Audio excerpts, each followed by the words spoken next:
My parents live in the everything is going to be okay world because they were born and raised in the war. And they have already experienced so much fear and unsafety. Sometimes it feels like what I'm experiencing is really hard. When I compare it to what they experience, it's really not that bad. And it kind of makes you think, oh, I just need to get over it rather than emotionally deal with it.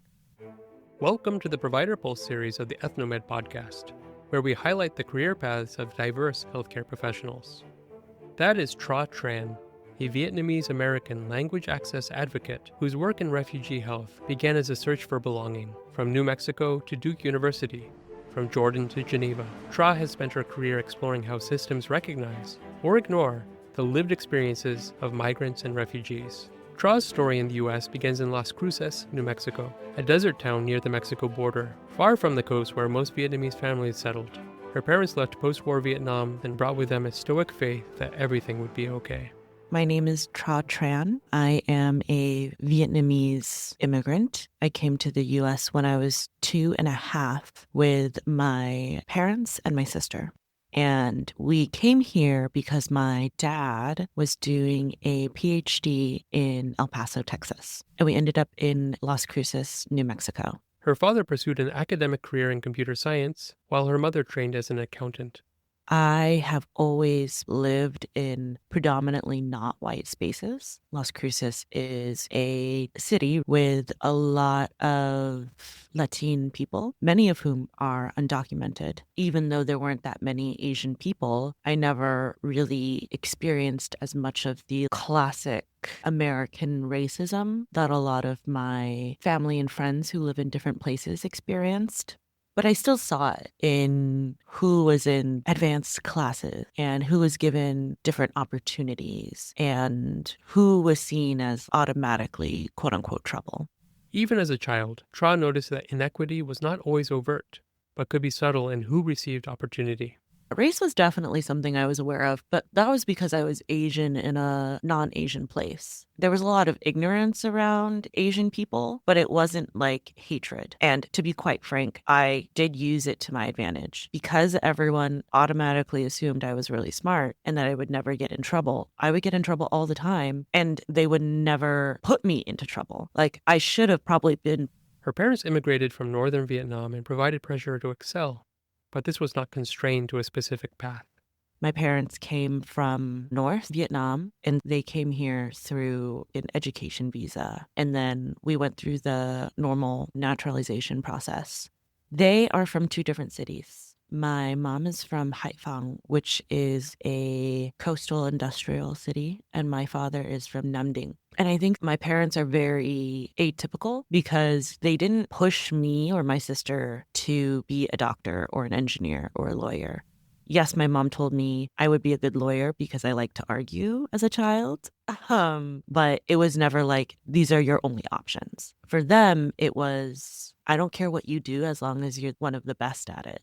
So excellence was the pressure. It wasn't necessarily a career path. And I internalized that as like, excellence means the highest degree. It means getting that PhD, becoming tenure track, becoming XYZ. Her sister took advantage of the freedom afforded by her parents and experimented with a different career path. My sister is amazing, and she actually was a Michelin star pastry chef for her first career, and she was going to open a bakery, but then realized because of the COVID pandemic that it wasn't a life that gave her a chance to live. And so she went back to school and just finished her master's in computer science. Recently, Tra returned to Vietnam to record life story interviews with her grandparents, a project that deepened her understanding of her family's past. I did life story interviews with my grandparents, which was amazing. And I highly recommend everyone do this because you get a much better sense of who they are outside of their kids, which are your parents. And also you really understand where your parents are coming from and like why they might be the way they are. My parents live in the everything is going to be okay world because they were born and raised in the war. And they have already experienced so much fear and unsafety that what we're dealing with right now in the US is like not that bad. And I think sometimes that perspective can be really difficult to grapple with as their child because sometimes it feels like what I'm experiencing is really hard. When I compare it to what they experience, it's really not that bad. And it kind of makes you think, oh, I just need to get over it rather than emotionally deal with it. And recently, my parents, I love them, they've been getting a lot better around understanding that just because it's not as bad as war, it's still bad and having those conversations, which are difficult, with me and my sister about the things that we're struggling with. After years in small border towns, Tra entered an entirely different world, Duke University, where privilege was the air everyone breathed. What had felt normal in New Mexico now seemed invisible against wealth and whiteness. I went to a elite private educational institute in North Carolina, Duke, and I was just overwhelmed and shocked by the realities of this PWI. I have never experienced that reality of wealth that was considered normal there. I was confused by how all of these people who were my age were so much farther ahead than me just by the realities of what educational systems they were coming from. Coming from underfunded public schools, Tra found herself surrounded by classmates who had attended private academies and traveled across the world. I found my people who were also in similar boats as me, coming from public education systems that are underfunded, never really having to work hard, and then all of a sudden having to read like 600 pages a week per class was overwhelming. And I think I made the best of the situation by grabbing as many experiences as I could. And that is what led me to doing refugee health research. At Duke, identity collided with aspiration. I've never been around that many white people or Asian people in school. I was like, holy crap.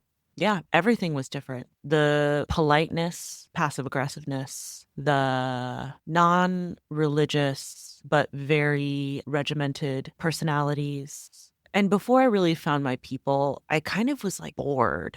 Like a lot of people had experiences money could buy, but they didn't have experiences that made them interesting, if that makes sense. I met someone who had been to all 7 continents, and all she could say about her trip to Antarctica was, oh, yeah, it was cool. And I was like, that's all you've got? I have very little social anxiety. And also because I didn't understand the social rules of wealth, I would just sit next to someone, introduce myself, and then be like, you want to be friends for this class? Because we should share notes. Her blunt warmth broke through the elite discomfort. She turned outsider status into social fluency. I think it just immediately made people kind of want to be my friend because all of these people had so much social anxiety and they're so afraid of saying the wrong thing and doing the wrong thing and being perceived in a wrong way.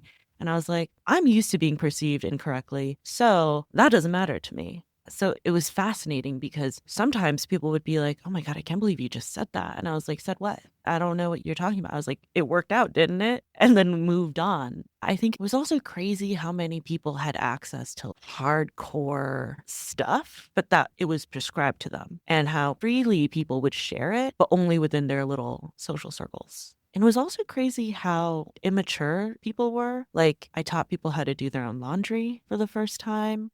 I explained to someone that you really should scrub stains out. And I was like, this is beyond what I was expecting, honestly.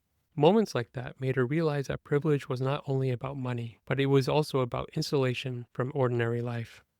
Ra was first drawn to the field of psychology, but then she discovered cultural anthropology.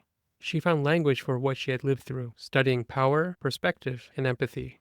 I found cultural anthropology and I was like, I love this stuff because the point of cultural anthropology is to make the strange feel normal and make normal feel strange and really try to interrogate cultural and societal assumptions. And I just love that because I was like, yes, we're all weird. That's right.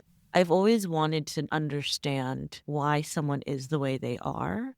And I think that's what I thought psychology would teach me. But psychology is a field that is shaped by the Western white male wealthy perspective, and cultural anthropology, which has a horrific history of colonization and horrible stuff, does a good job of acknowledging that history and trying to, what doctors would say, do no harm. Be aware of your own perspective, identities, and subjectivities in how you are perceiving things. And it made me much more understanding of other people's. Anthropology allowed her to venture outside the classroom. She wanted to see how culture and displacement looked on the ground, so she joined a global program that sent students into refugee communities abroad. I did this really awesome program that allowed me to do a month of intensive coursework on refugee and migration studies, a month in Jordan as a field researcher, collecting life stories with Iraqi and Syrian refugees. This was 2014, so the Syrian civil war had really just transitioned from conflict to war,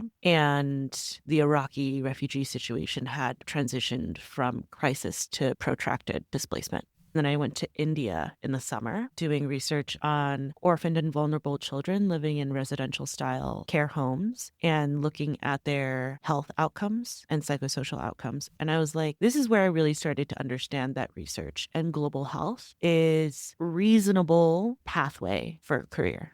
In 2 continents that summer, Tran learned that research could illuminate injustice. She continued these trips as a research assistant. I loved Jordan. I still love Jordan. I think about it all of the time. After I graduated undergrad, I actually then took students on the same trips that I went to. I would say I took 5 trips. Those travels introduced her to a mentor who would reshape how she thought about privilege and responsibility. My mentor, she was the director of the Institute. She actually was one of the Northern Irish refugees brought over during the Northern Ireland clashes. Even though she's like a white lady, she was great. She's also really funny, and we both have the same sense of humor. And I think we similarly had parents who were just like, honestly, get over it. We had the same approach with the students where we were like, you guys need to figure out how to play nice with each other because you're here for a month. I'm not your mom. I'm not going to step in, but if it starts affecting the work, I will. Yeah. After several years working as a research assistant abroad, she entered a master's program in global health with a plan of remaining in academia. I've always been interested in global health, especially global health as research, which is what this program really focused on. And I did get a scholarship. I got into this really awesome program that allowed me to be in Geneva to work at the South Center, which is a multinational, multilateral organization that supports the Global South. And working there in policy around access to medicines, specifically with TB and international patent law. The Compact on Global Refugees was being evaluated by nation states, and they were going through their rounds of consultation. So I sat in on a few of those. It was just so much fun, and I had so much joy and passion in this work. And I think there's something about Geneva that you kind of feel like everything's going to be okay. Like we're going to make headroads on this. However, it was on the plane when she reflected on the contrast between the distant, well-funded work in Geneva and her prior work directly with displaced people. But it wasn't until I got on the plane to come back to the US that I was sitting there, and then I read through some of the interviews that I had done with refugees in Jordan and in all these places. And I was just like, it is so crazy how much money gets spent at these international World Health Association, international Global Compact on Refugee consultations. And then it never trickles down to the people that they say they are supporting. And one of my really good friends there was just like, yeah, it's fascinating, right? Because here on the international stage, we're the underdog as the Global South. And we're the ones who are fighting for our countries and our priorities to be recognized. But when you go from the global stage to the national stage, now we're the top dog and we're the people who are the ones who are oppressing others and creating policies that are citizenship based and all this stuff. The scales of oppression and the scales of power are not one to one. It's exponential. And I was like, oh, this is like crazy. But it was a really good experience for me to have because now I have experienced policy creation, implementation, and evaluation on all levels. And I can see how it's just not enough. After finishing her master's in global health, Tra was ready for one more field posting in Rwanda to set up a research site. There, she realized she did not have a long-term plan, and she confronted her own place in the global health hierarchy. That's when I went to Rwanda and my mentor sat me down one day and was just like, what do you want to do with your life? Like, whatever it is, I know you can accomplish it, but you need to know or you need to make some decisions that go beyond just the day. And I had a really hard time with that because I was like, well, I have no idea. I have just been going with the flow and like going based off of my immediate interests. And I never had that 5 year, 10 year, 15 year plan in my head outside of like, oh, I'll just get a PhD and then I'll become a professor because that's what I know. But once I got into the world, I was like, oh, there's so much more you can do. And there's so many jobs that exist outside of professional degrees. Sometimes I wish I could have just like done a trade program and become a carpenter because I think I would have been really good at that, or become an electrician or a mechanic because I love solving problems and immediately start making money and doing a job that frankly everyone always needs versus my precarious passion of refugee health. I was setting up a field site and it was amazing. I had a great time. But I think also the privilege of being considered an expat versus an immigrant is very prevalent across the Global South. She realized that holding a US passport was not simply a tool for travel. It was a form of power that changed how people saw her and how she saw herself. I was an expat. I had this privilege of being an American citizen, of coming from the global north, of coming for something as weird as research, you know? It's so interesting because like you as an individual want to enjoy what you do, but then like you have to be honest with yourself about the privileges that you have to be able to even do these things. In 2019, Tra was still leading student fieldwork in Rwanda when her mentor asked her that unsettling question, "What's next for you?" She didn't have an answer. Then, within months, the world had shut down. Yeah. I was like, I don't know. I take a long time to ruminate. Like, what I really want and think and feel will take me days to weeks to months to know, unless something like a global pandemic happens. And then the shininess of this work gets stripped away. And I'm left to think about, like, what about that work really invigorated me? So 2019 was when we had that conversation in the summer. And then COVID was like in our face. And COVID took away all of the things I love about that job. I couldn't travel. I couldn't work with the refugee communities in Durham. All of these students were super depressed, but they were like honestly whining from their penthouse apartment in New York or vacation home in Jackson Hole, Wyoming. And I'm like out here, literally driving around Durham, picking up food boxes to deliver to our families because they can't work. They don't have a car. They don't have anywhere to get food. Tra found the contrast unbearable. Elite students complaining about loneliness, while her refugee neighbors faced hunger. A part of my job at that time was refugee research. I led and built up this research project on domestic minor sex trafficking across the US. So then I was like, oh my God, this is brutal. Because now I'm hearing all this horrible stuff about sex trafficking of youth and like all the different problems that exist for so many different communities. And then these undergrads are just so privileged and like not doing anything about it. And I was just like, I hate all of you. And I think I hate this job. The vicarious trauma from her sex trafficking research was layered on top of pandemic exhaustion.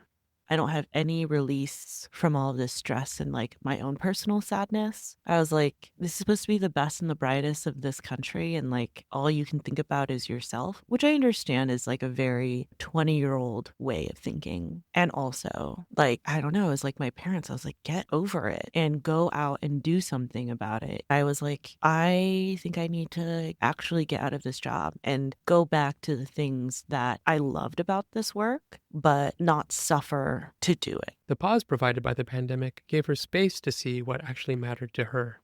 what about this work really gave me passion? And it was working with people who have lived experience and who hold the knowledge that go beyond what is written and published in a peer-reviewed journal. And that's kind of what led me to working at RCP now. Tra carried that realization back home to North Carolina. After years of working in policy and global programs, she wanted to return to the level where change actually touches people. I worked at a startup for a year, which was fascinating because startup world is very different than regular business and research, although it has a lot of research aspects. And then I worked at the North Carolina State Refugee Office, which is housed in the Department of Health and Human Services. And I quickly realized I am not made to be a part of the bureaucracy. Leaving state systems behind, she looked for work that aligned with her community-based values. She found this work at the Refugee Community Partnership in North Carolina. So now I am a research and institutional advocacy manager for a grassroots community-based organization that works with refugees and migrants of all backgrounds in North Carolina. So it's a mix of language access data and also stories of people who have experienced, unfortunately, really terrible things due to the inefficiencies of the American healthcare system. We collect surveys after people accompany members to appointments. Then we also do interpreted interviews. So I'm in the room, I'm asking questions, it's being interpreted to a community member, they respond in their language. And then we also do community health forums, which are done in people's primary languages. All of this is recorded, it is transcribed, and then translated back into data. Instead of studying refugees from afar, Tran now collaborates with them, building trust through stories told in their own languages. Our organization was initially started as mutual aid. So it is relationships. It is true community. It is not having to find people to interview. It's asking our community members who would like to be interviewed and people volunteering because they trust us and they trust that everything they say will be given to the right people to make systemic change. In RCP's offices and living room meetings, Tra rediscovered the purpose she had been pursuing across continents, community as expertise. Her journey from researcher to advocate completes a circle. She offered the following advice to students. I would tell them that if you think you want to be something, you should always shadow or intern. In the food industry, it's called staging. Like, try it out. Not knowing what you like is a huge benefit to finding out what you do like. I would also say, like, you're not going to love every part of your job, and that's normal. You can have fun and enjoy your life and also at the same time recognize the privileges that you have in being able to do so. Thank you so much for your time. I think you took us on a really interesting journey, but what I hope is that a lot of students can at least see elements of themselves in your journey, and that can help them. So thank you so much for your time. I really appreciate it. Thanks, Duncan. Thank you. You've been listening to the Provider Pulse series from the Ethnomed podcast at Harborview Medical Center. Our thanks to Tran for sharing her story, a journey from New Mexico to refugee fieldwork across the world, and finally to North Carolina. Her reflections remind us that success isn't about titles or travel. It's about honesty, humility, and connection. Real expertise lives in community. To hear more conversations that explore the intersections of culture, care, and belonging, follow the Ethnomed podcast wherever you listen, or visit ethnomed.org for additional resources. Thank you, and see you at our next episode.